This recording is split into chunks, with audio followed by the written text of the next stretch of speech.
Michael is running down the street. He's in an absolute nightmare that has become a reality. He's passing by people. Their faces are strange, but Michael doesn't have time to see them.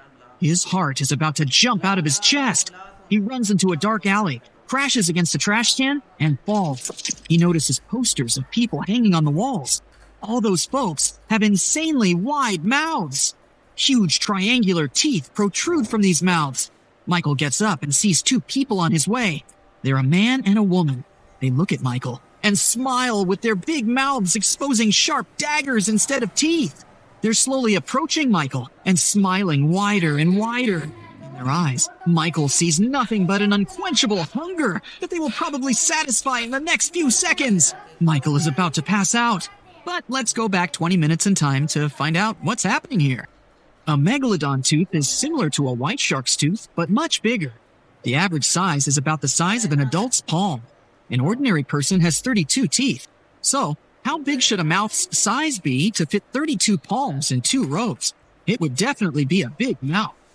That's what Michael thought, holding a megalodon tooth that he found last year off the coast of Florida. Archaeology is one of Michael's hobbies, but his main hobby has always been science. Michael has created a project that can simulate different ways of evolution. Millions of terabytes of data, hundreds of thousands of scientists around the world, dozens of research centers. All of this is needed to create the unique simulation program, and that's how it works. You can check any hypothesis with a computer. For example, you want to know what the world would look like without birds. The program studies all the data about birds' evolution and planet history. Then, it creates an accurate simulation based on this data. Michael puts on special glasses. The lenses connect to his brain through his eyes, and Michael moves into the virtual world. People live without airplanes on the planet without birds because they had no one to inspire them to invent aviation. This world isn't highly developed since people are divided by distance. Michael's sleeping body is in the lab, but his brain is sure he's in another world. After an hour, the program will disconnect Michael from the simulation automatically. Michael holds the big tooth and says out loud, "What if people had megalodon teeth?" He forgets he's wearing the glasses.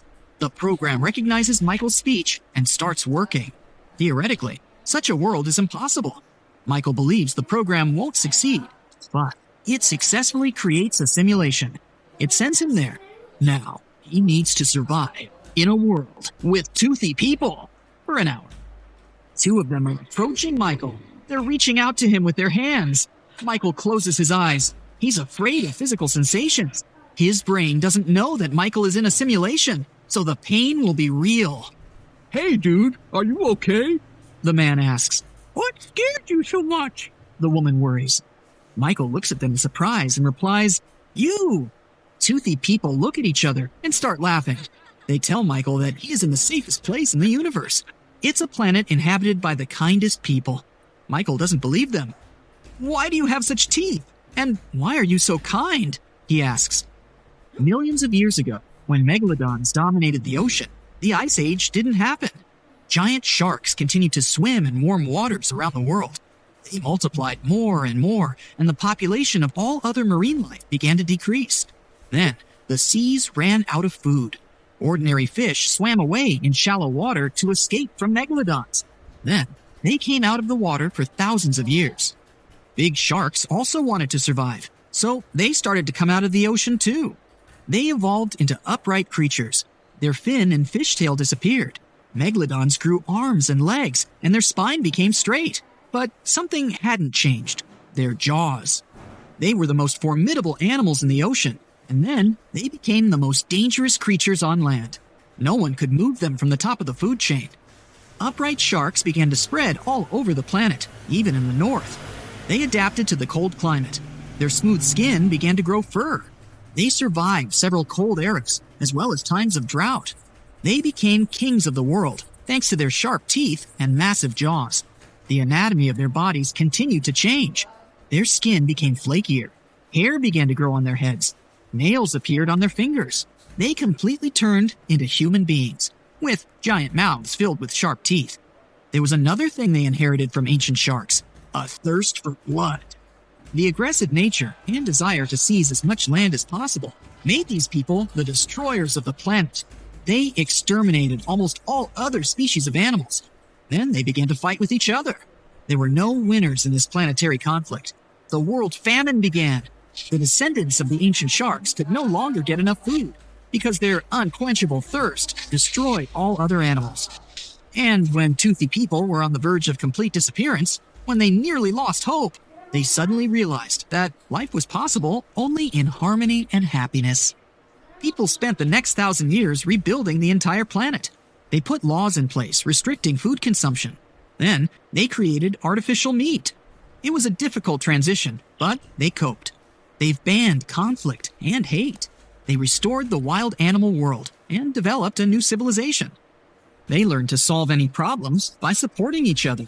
Their aggressive nature became hidden deeply in their souls, but the big mouth and sharp teeth remained. These people seem to be dangerous and ferocious monsters from the outside, especially when they smile. But behind this toothy smile, there's a kind and sympathetic heart. For millions of years, they had been using their teeth to, well, you know. Now, they use these powerful jaws to process wood and cut metals. They also use their teeth as pliers.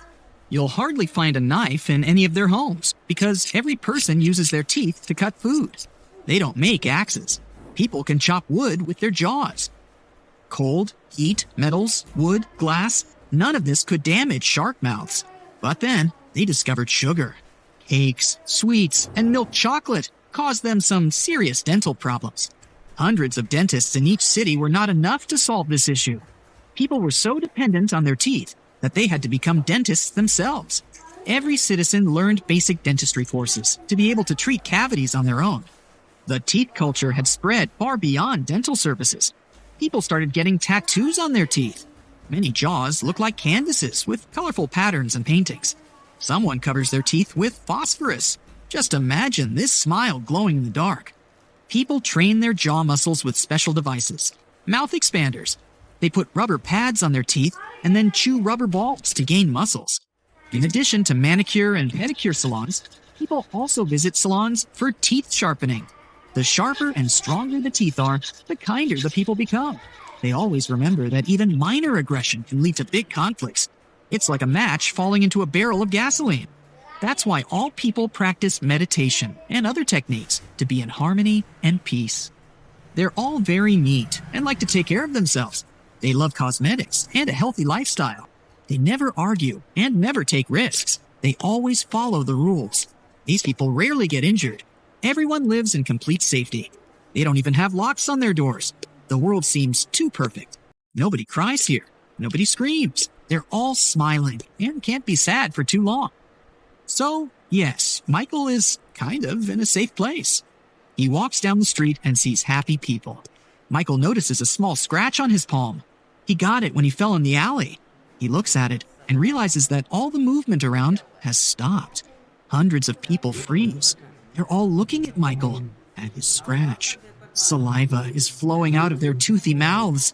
Their pupils are dilating. It seems the shark instinct has awakened. Now Michael has no chance to escape. And at this moment, the program throws him out of the simulation.